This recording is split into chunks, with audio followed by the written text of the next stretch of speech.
Hello class 9 बेटे। आज का जो हमारा टॉपिक है वो है फ्लोरेंस नाइटिंगेल, और जो कि एक नर्सिंग के पेशे से मुंसलिक थी। ठीक है, ऊपर हेडिंग में है कि एक नेक दिल नर्स।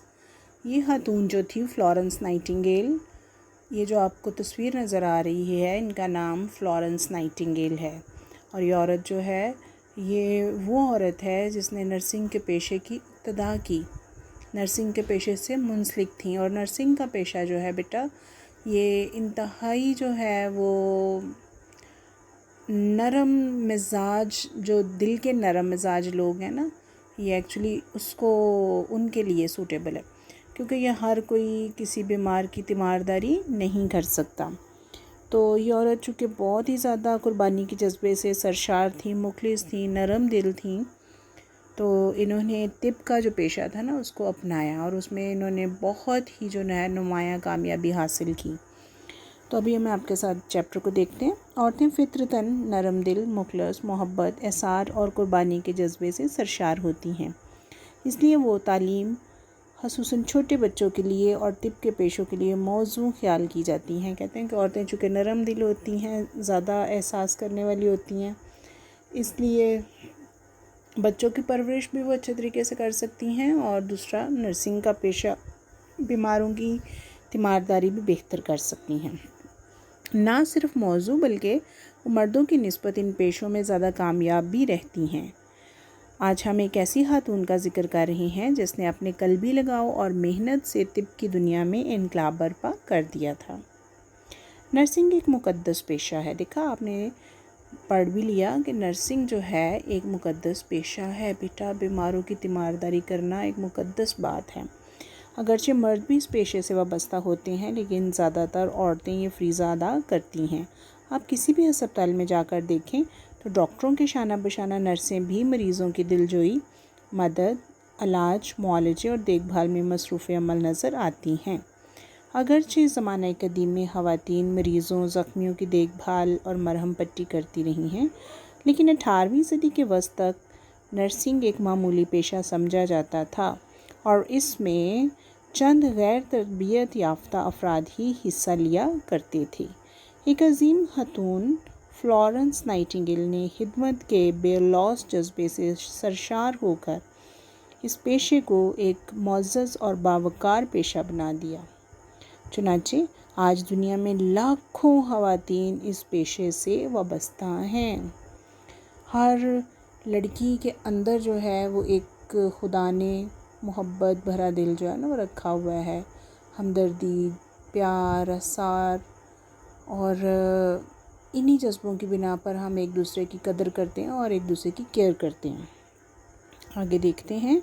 फ्लोरेंस नाइटिंगेल 1910 से 1820 से 1910 में इटली के एक शहर फ्लोरेंस में एक अमीर घराने में पैदा हुई। बेटे इंपॉर्टेंट चीज़ें अंडरलाइन करें। और इस शहर का नाम बाद में इनके नाम का हिस्सा बना। इनका बचपन इंग्लिस्तान में गुजरा। अगरचे इनकी वालिदा सख्त मिजाज खातून थी, लेकिन नाइटिंगेल बचपन ही से सब्र, हौसले और एसार से काम लेती थीं।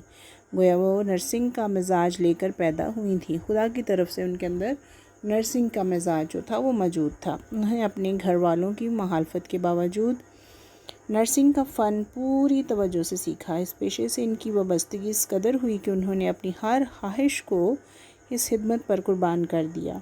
इन्हें बहैसियत नर्स खिदमत के दौरान मुआशरे के आला मर्तबत अशख़ास की जानिब से शादी का पैगाम दिया गया, लेकिन उन्होंने शादी को नर्सिंग की खिदमत में हायल समझकर इनकार कर दिया।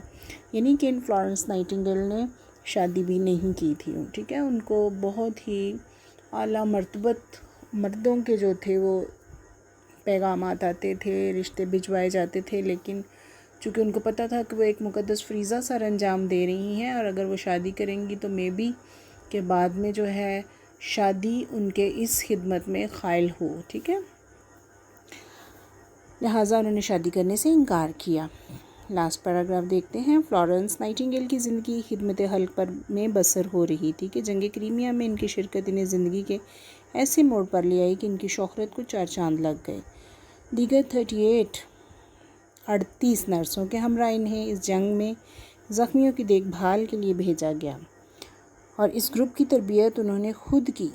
1854 نوٹ کریں کتنی نرسیں تھیں؟ 38 میں جب وہ اسکوتری پہنچی تو برطانوی زخمی اور بیمار سپاہیوں کی حالت بدتر تھی۔ ایک بڑی تعداد موت کے منہ میں جا رہی تھی اور دیکھتے ہی دیکھتے ان کی آنکھوں کے سامنے 4000 سپاہی لقمہ اجل بن گئے۔ انہوں نے اپنی ساتھی نرسوں کی مدد سے بڑی جانفشانی سے مریضوں کی دیکھ بھال شروع کی اور 6 ماہ کی قلیل کم عرصہ میں حالات پر قابو پا لیا۔ اب سپاہیوں کی شرح موت 42% سے کم ہو کر صرف 2% رہ گئی ہے۔ جب فلورنس نائٹنگیل جنگ کرائمیا سے واپس آئیں تو قوم نے ان کا خوش دلی سے استقبال کیا۔ 50,000 پاؤنڈ جمع کیا جا چکا تھا۔ فلورنس نے اس فنڈ سے لندن کے سینٹ پال ہسپتال میں نرسوں کی تربیت گاہ قائم کی۔ یہ پہلا ہسپتال تھا، ٹریننگ سینٹر جو انہوں نے بنایا تھا فلورنس نائٹنگیل نے۔ سینٹ پال ہسپتال میں نرسوں کی پہلی تربیت گاہ بیٹا قائم ہوئی، جہاں سے نرسوں کا پہلا تربیت یافتہ گروپ 1865 میں فارغ ہوا۔ اس ادارے کی کارکردگی کو دنیا بھر میں پذیرائی حاصل ہوئی اور بعد ازاں امریکہ اور دیگر ممالک میں اسی طرح کے نرسنگ سکولز بھی بن گئے، اور ابھی تو اور بھی ہر جگہ ہی تقریباً نرسنگ سکولز آپ کو نظر آ رہے ہیں اور بے شمار لڑکیاں جو ہیں اس پیشے سے منسلک ہیں۔ فلورنس کو اپنے امیر باپ کی طرف سے وراثت سے اتنا کچھ ملا کہ وہ گھر بیٹھے پرسکون زندگی بسر کر سکتی تھیں، لیکن انہوں نے انسانیت کی خدمت کے لیے زندگی وقف کر دی اور اس پیشے کو باوقار اور زیادہ مفید بنانے کے لیے دن رات ایک کر دیا۔ انہوں نے تربیت کے ساتھ ساتھ نرسنگ کا نصاب بھی مرتب کیا۔ اس سلسلے میں ان کی 2 کتب ہسپتال کے لیے یادداشتیں نوٹس آن ہاسپٹل اور نرسنگ کے لیے یادداشتیں نوٹس آن نرسنگ بنیادی اہمیت کی حامل ہیں۔ فلورنس نائٹنگیل کی خدمت کا اعتراف دنیا بھر میں کیا گیا اور 1883 میں ملکہ وکٹوریہ نے انہیں رائل ریڈ کراس ایوارڈ دیا اور 1886 میں وہ آرڈر آف میرٹ لینے والی پہلی خاتون بن گئیں۔ آخرکار وہ 1910 میں 90 برس کی عمر میں اس دنیا سے رخصت ہو گئیں۔ یاد رکھنا ہے آپ نے 1910 میں ان کی ایج تھی 90 سال، تو تب ان کا انتقال ہوا۔ فلورنس نائٹنگیل تو زندگی گزار کر اس جہان فانی سے رخصت ہوئیں، لیکن ان کی خدمات کی وجہ سے نرسنگ کو ایک مقدس اور ممتاز پیشہ بننے کا درجہ حاصل ہوا۔ آج بھی ہزاروں خواتین اور مرد اس پیشے سے وابستہ ہو کر انسانیت کی خدمت کرنا اپنے لیے قابل فخر تصور کرتے ہیں۔ جب بھی کوئی نرس کسی مریض کی دیکھ بھال اور خدمت کرتی ہے تو فلورنس نائٹنگیل کو خراج عقیدت پیش کرتی ہے۔ بیٹے اس کی ایکسرسائز جو ہے میں آپ کو آنسر سینڈ کرنے لگی ہوں، آپ ان کو اپنی کاپیز میں نوٹ کرتے جائیں اور یاد کریں۔ تھینک یو سو مچ، یہ بہت امپورٹنٹ لیسن ہے۔